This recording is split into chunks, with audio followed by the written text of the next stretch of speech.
Okay. இப்போ வந்து backup எடுக்கிறோம். பேக்கப் எடுக்கிறதுக்கு இப்படி அமுக்கி பிடிக்கணும். ஆன் பட்டனையும் இந்த 2 பட்டனையும் அமுக்கி பிடிச்சோம்னா அதுக்கப்புறம் இதில் எஸ்ராம் டேட்டா யூட்டிலிட்டி வரணும். SRAM backup CNC to memory card. Yes கொடுக்கணும். அப்புறம் திருப்பி எஸ் கொடுக்கணும். ஓகே. செட்டு ஏற்கனவே ஓவர் ரைட் பண்ணிக்கிட்டோமான்னு கேட்குது. சரி ஓகேன்னு கொடுத்துட்டு எஸ் கொடுக்கணும். ஏறிக்கிட்டு இருக்கு.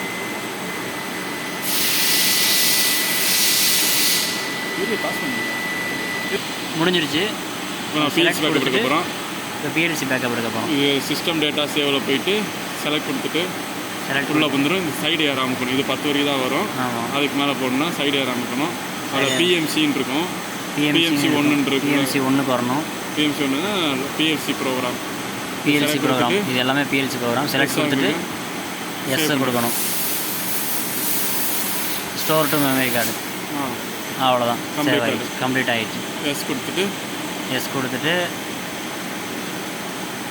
செலக்ட் கொடுத்தா வெளியே வந்துடும். 2 கொடுத்தா வெளியே போகிறது.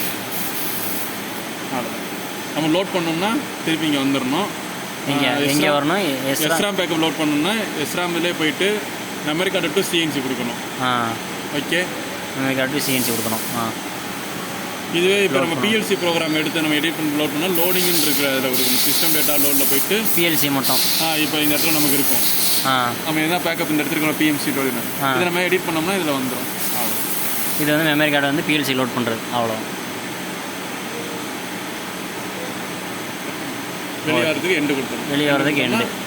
டோட்டல் சிஸ்டத்தோடு வெளியே வந்துடும். வெளியே வந்துடும்.